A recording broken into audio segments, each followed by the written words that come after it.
Putain, les bâtards, hein, quand même, hein. J'étais pas prêt, le Super Bowl, il est pas maintenant.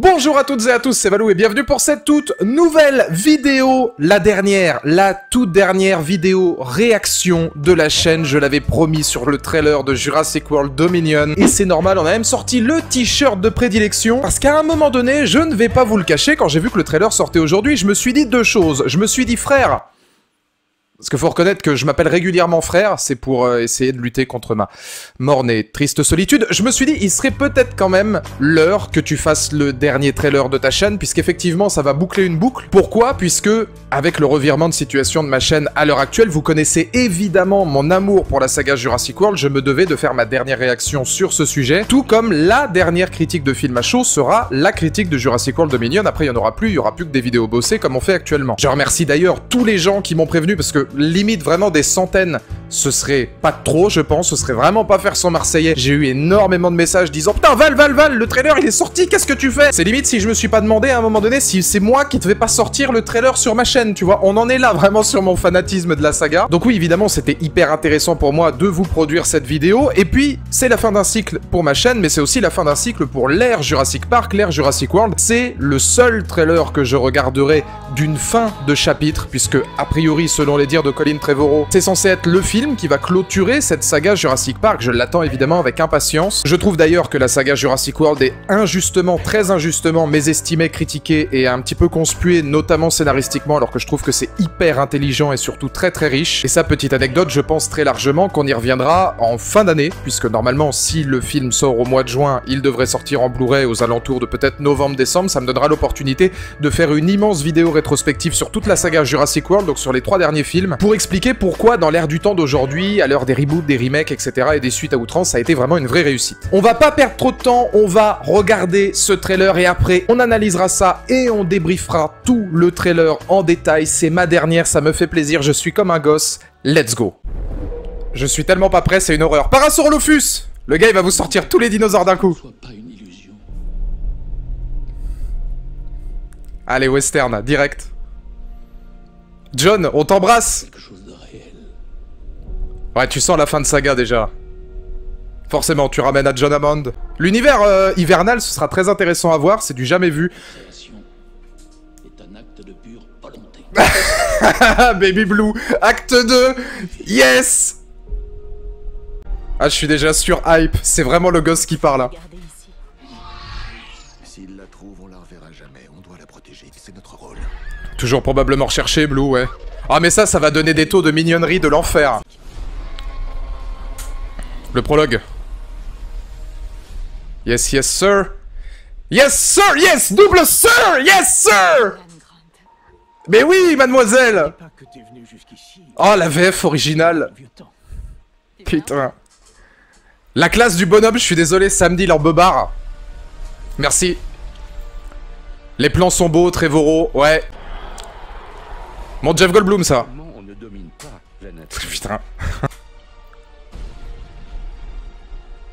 Original aussi, ça, ouais. On va essayer de revenir vers des études peut-être un peu plus génétiques, plus en raccord avec les nouvelles avancées paléontologiques. Ils sont partout, on l'avait dit, hein. Allosaure, forcément. What? Yes! Les Quetzalcoatlus! Avec des pteranodons, putain, ils l'ont fait alors, c'était pas que dans le prologue. Taurosaurus.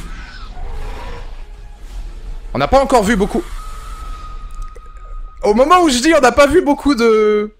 Ce plan. Pourquoi faut-il qu'il soit toujours plus gros? Ce plan, les gars! Giganotosaure, je pense, le dernier. Allez, il y a un truc après, il y a un truc après. Pas du tout. Oui, peut-être. Non. Même pas, on s'arrête là. Ok, c'est très bien.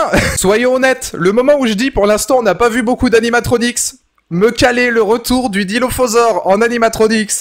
Rien que ça, merci. À savoir que normalement c'est le film qui aura le plus d'animatronics au sein de toute la saga, on y reviendra. Ouais bah ça va être long, c'est le seul trailer que je m'autorise, je vous cache pas que... Putain, le mois de juin, c'est dans combien de temps déjà? Heureusement qu'il y a The Batman entre deux. Hein. Don't move. Bigger. Why do they always have to go bigger?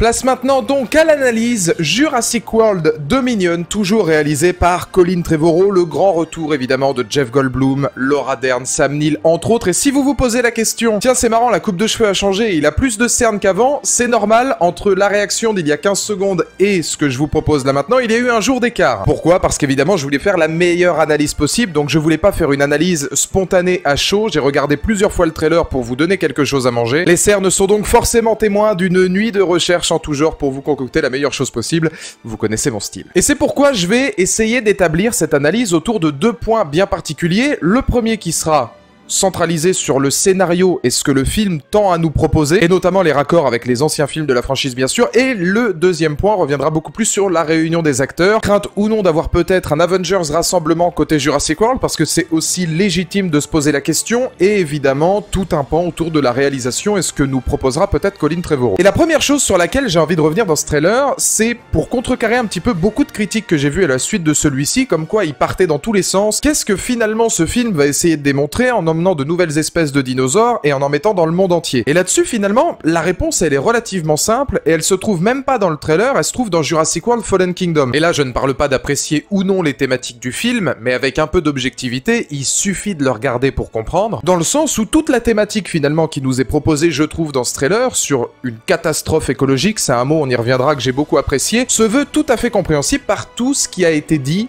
dans l'œuvre précédente, c'est-à-dire Jurassic World Fallen Kingdom, notamment dans ses dernières séquences, où on voyait très bien que les dinosaures, non, n'étaient pas seulement en Californie. Beaucoup de gens se sont posé la question, mais comment c'est possible que le monde entier soit plus ou moins dans la tourmente? Comment ça se fait que cette catastrophe écologique soit aussi grande sur l'ensemble des continents? Les dinosaures n'ont évidemment pas été libérés qu'aux alentours des côtes californiennes. On le voit notamment à la fin du long métrage par rapport à la vente aux enchères. Certains dinosaures, notamment des allosaures et on sans doute beaucoup d'autres, ont été vendus au plus offrant et ont quitté le manoir avant le drame de l'Indoraptor. On le devine avec des baryonyx dans des avions ou des transports d'allosaures. Rien qu'en ce qui concerne les rescapés d'Isla Nublar, beaucoup ont quitté les USA. Et ça fait aussi évidemment écho au dire de B.D. Wong, donc le docteur Henry Wu, qui craignait qu'on réussisse à vendre un Indoraptor. Pourquoi? Non pas uniquement parce qu'il avait peur que le prototype se retourne contre les Russes qui l'avaient acheté, mais tout simplement parce que si on parvenait à vendre aussi vite un Indoraptor, il était tout à fait conscient que la génétique et la technologie ne se trouvaient pas qu'entre ses mains et que ça allait pouvoir être reproduit par la suite. Soyez tranquille,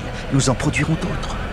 L'acheteur aussi. C'est ça finalement tout l'enjeu, je pense, de Jurassic World Dominion.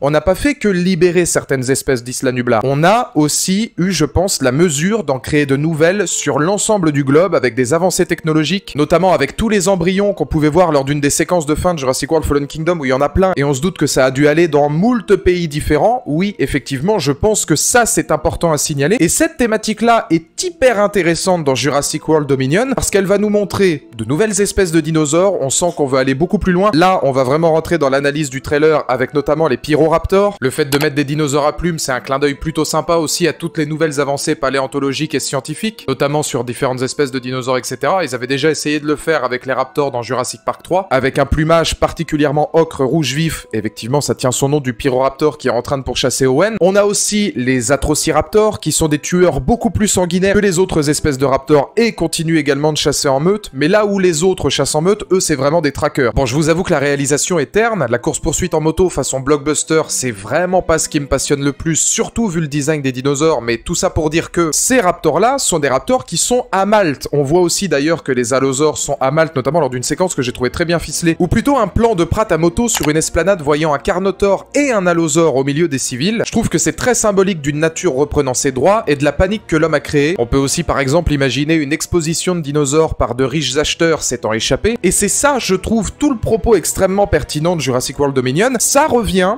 à ce que disait, pour tous ceux qui pensent que finalement cette saga n'est pas raccord avec la première trilogie, ça revient tout simplement au doute que disaient déjà Alan Grant, Ellie Sattler et Ian Malcolm à John Hammond lui-même quand ils étaient autour de la table dans Jurassic Park. On va emballer tous les dinosaures dans des papiers cadeaux plastiques et on va les vendre sans prendre mesure de toutes les conséquences que ça peut indiquer. C'était exactement le cas de Fallen Kingdom avec la vente aux enchères, ça ne faisait que reprendre l'idéologie du premier. Vous l'avez breveté, emballé dans un joli papier cadeau plastique, et maintenant, vous le vendez. Voilà, vous allez le vendre. Vous allez le vendre sans ça. On est dans cet environnement où, Jeff Goldblum le dit dans le trailer, on a perdu totalement le contrôle des dinosaures et on est dans une phase où non seulement on en a perdu le contrôle, mais on est en train de s'y s'y soumettre. Et ça se montre dans tout un penchant du trailer où les dinosaures, notamment vis-à-vis des Nasutoceratops, c'est pas des taurosaures, je me suis planté dans la réaction, c'est des Nasutoceratops qui, dans une séquence très rapide du trailer, vont balancer des bagnoles et des 4x4. Ça se voit avec les Atrociraptors, ça se voit avec les Allosaures qui sont littéralement dans la ville de Malte, dans un zèle olympien. Ça se voit aussi avec l'apparition de nouvelles espèces comme le Quetzalcoatlus, qui était pas donc uniquement dans le prologue, mais qui a aussi été recréé. On voit que finalement, génétiquement, le monde continue ses expérimentations, bien au-delà d'Isla Nublar, bien au-delà d'Isla Sorna, qui nous pose d'ailleurs une question: la jungle dans laquelle se retrouve Claire face à un thérisinosaure serait-elle Isla Sorna? Y a-t-il une récupération ou un transport de dinosaures là-bas, de nouvelles créations? Est-ce qu'on va récupérer des expérimentations laissées en sommeil depuis des années? Voilà, ça fait partie de mes petites théories qui s'incluent justement, pourquoi pas, sur la génétique. On sent vraiment dans Jurassic World Dominion qu'on va pas être dans une guerre contre les dinosaures, on va apprendre à vivre avec. On va peut-être subir effectivement Dominion la domination des dinosaures, mais j'espère un scénario qui, si forcément faut montrer des scènes fortes dans le trailer, saura aller vraiment plus loin que son aspect blockbuster pour poser de vraies questions de fond, beaucoup plus autour de l'écologie. Qu'est-ce que l'homme est ou non en droit de faire?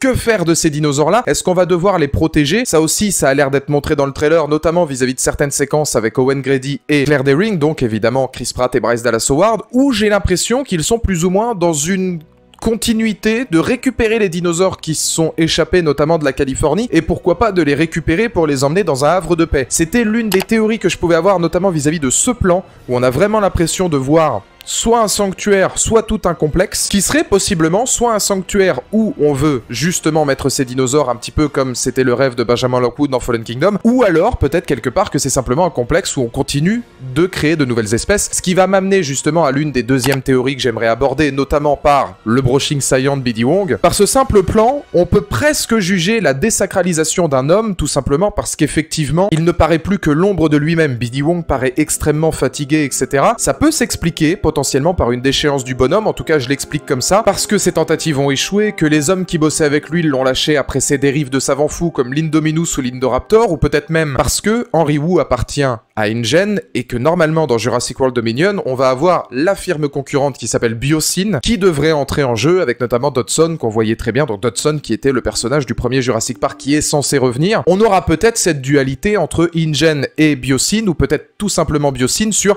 qu'est-ce qu'on est en droit ou non de faire, les dérives de la génétique, la vente de la génétique, des dinosaures qui sont pourquoi pas peut-être vendus dans le commerce. C'est tous les sujets qui m'intéressent et qui sont véritablement démontrés dans ce trailer. Ça, c'est quelque chose que j'ai trouvé extrêmement pertinent, et on verra bien laquelle des deux options est la meilleure. Ce qui est possible aussi, c'est que les deux options soient tout à fait jouables, puisqu'on le voit dans ce côté western que met Colin Trevorrow dans les premiers plans, un petit peu en mode chasseur pacifique de Parasaurolophus, ou encore plus tard avec sa protégée. Chris Pratt a l'air beaucoup plus d'être en recherche d'une aide pour les Vélociraptors, pour Blue et son bébé, et sur cette simple idéologie que Owen Grady, comme tous les autres qui faisaient partie du Dinosaur Protection Group, vont peut-être essayer de récupérer tous ces dinosaures-là pour leur offrir un havre de paix. Parmi les nouveaux dinosaures, on pourra aussi évidemment citer le plan final avec le Giganotosaure. Il n'y a pas donc que le prologue qui nous le montrera, ou en tout cas qu'il le montrait dans le court-métrage, au même titre que les Nasutoceratops ou les Quetzalcoatlus. On essaie vraiment d'incorporer beaucoup plus d'espèces de dinosaures, toujours plus grandes, toujours plus coriaces, toujours plus grosses, toujours plus impressionnantes. C'est exactement ce que dit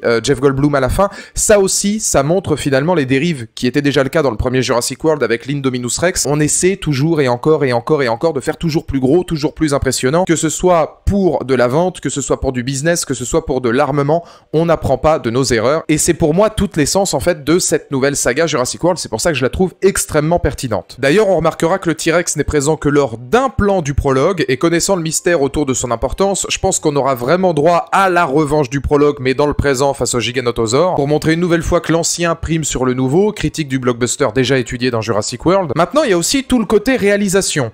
Si c'est beaucoup plus terne que ce que faisait Juan Antonio Bayona, on remarquera notamment vis-à-vis du Giganotosaure, vis-à-vis de la séquence du Dilophosaure, pour le coup très marrant, c'est l'une des rares séquences où on voit des animatronics. De profil, je le trouve extrêmement réaliste et bien foutu, mais de face, j'ai un peu l'impression de voir un costume, ou en tout cas une maquette. Ce qui est un petit peu dommage, tant les animatronics de Jurassic World avaient du réalisme, notamment sur la première trilogie. Là, c'est vrai que de profil, il rend extrêmement bien. Par contre, de face, j'ai beaucoup plus l'impression de voir limite un jouet Toys R Us qu'autre chose. Mais on voit que dans ces séquences-là et dans ces plans-là, on garde ce côté extrêmement chaud, une photographie, une pellicule particulièrement sombre, qui fait penser à Battle at Big Rock, le court-métrage de Colin Trevorrow, une certaine science de la réalisation, de la mise en scène, d'une photographie particulièrement riche. photographie qui va aussi être extrêmement intéressante, même si beaucoup plus terne au niveau des environnements hivernaux. C'est quelque chose qu'on n'a jamais eu dans la saga Jurassic World. Cet environnement hivernal, aussi par le prisme de Blue et de Baby Blue, qui va offrir un taux de mignonnerie, je l'ai dit, absolument stellaire. Ça va offrir des environnements boisés qu'on n'a pas forcément l'habitude de voir, parce qu'on n'est plus dans la jungle d'Isla Nublar, mais d'un décor novateur. Alors comme je disais, avec les Atrociraptors, je trouve pas forcément les effets spéciaux remarquables. Ça c'est peut-être dû à la post-prod pas encore totalement terminée, mais les plans sur Blue et son petit, les écailles, la neige, ce côté nature contemplatif où on ne fait que montrer la vie dans son plus simple appareil, je trouve ça génial. Personnellement, je pense d'ailleurs que la post-prod est pas finie, parce que quand on compare avec les images du prologue, c'est vraiment le jour et la nuit visuellement, l'écart est trop grand. Et rappelons que quand le trailer de Jurassic World était sorti, les effets spéciaux du Mosasaur n'étaient pas encore terminés non plus. Il y a certaines séquences, effectivement, qui me laissent vraiment espérer de grandes choses en termes de réalisation. Tout un rapport aussi vis-à-vis du gigantisme qui est pour le coup très intéressant. Je pense notamment au plan où le Quetzalcoatlus va affronter l'avion d'Owen Éclair, ou évidemment le Mosasaur, qui était l'un des fers de lance de la mise en scène façon gigantisme de Jurassic World, où tout était vu à hauteur d'homme. Là, on a vraiment une impression de gigantisme, jusqu'à l'apparition évidemment du Giganotosaure, qui là, avec ce pas vraiment sur le sol qui fait trembler un petit peu la terre, reprend les mouvements iconiques du premier Jurassic Park, mais offre ce côté gigantesque, comme son nom l'indique, qui pourrait être extrêmement pertinent à manœuvrer par la suite. Et puis, la réunion, voilà, Alan Grant, qu'on devine avec Ellie Sattler probablement dans le même endroit qu'était son centre de recherche dans le Montana, son centre paléontologique. On le voit vis-à-vis des environnements qu'il y a derrière la tente, et puis on le devine, puisqu'il demande à Ellie Sattler si elle est là pour parler du bon vieux temps. Le bon vieux temps, je pense que c'est aussi ça. Je m'excite comme ça. Calme-toi! Calme-toi! On le savait déjà avec Jurassic Park 3 pour Alan Grant. Est-ce qu'on sera vraiment dans ce centre paléontologique du Montana en petit easter egg fanservice? On sait pas, on verra bien, mais en tout cas j'en ai plus ou moins l'impression. Chris Pratt, Bryce Dallas Howard, j'en ai parlé, ça c'est plus pour le côté éco-environnemental, protection des dinosaures. Jeff Goldblum qui a ce côté politique qu'on retrouvait déjà dans Fallen Kingdom, sur une toute petite séquence où on le voit parler à une sorte d'assemblée, où on se doute très bien qu'à mon avis, il est là pour montrer justement toutes les dérives qui sont dues à ces dinosaures. Et puis la réunion finale, où là, oui, effectivement, et dans les commentaires ci-dessous, n'hésitez pas, comme d'habitude, à me donner votre point de vue. Mais en tout cas, je terminerai cette vidéo là-dessus. La grande réunion de tous les principaux protagonistes, avec de nouveaux personnages aussi qu'on apprend à découvrir. Est-ce qu'on aura un côté Avengers? Est-ce qu'ils seront importants pour le scénario? On a aussi Omar Sy, qu'on n'a pas vu, mais qui revient. On a Zira et Franklin, les deux petits jeunes de Jurassic World Fallen Kingdom, qui vont revenir également. Alors eux, je pense que ce sera beaucoup plus pour le côté éco-environnemental, protection des dinosaures. On peut se poser la question... Pourquoi reviennent-ils? Est-ce qu'ils seront pertinents? Est-ce qu'ils seront intéressants? Est-ce que ce sera simplement du fanservice ou est-ce qu'il y aura une vraie plus-value scénaristique et de mise en scène pour faire revenir tous ces nouveaux personnages-là? C'est une question hyper importante et évidemment, tout ça, on ne le saura que quand sortira le long-métrage. C'est quand déjà le 8 juin? Putain, c'est dans trop longtemps. Au plus jeune âge, on apprend la consommation. On rend flou la limite entre avoir et être. Bien avant d'en maîtriser la conjugaison, on complique ce que fera voir le maître. Puis quand celui-ci met en place des bases, expande et en démol, pose...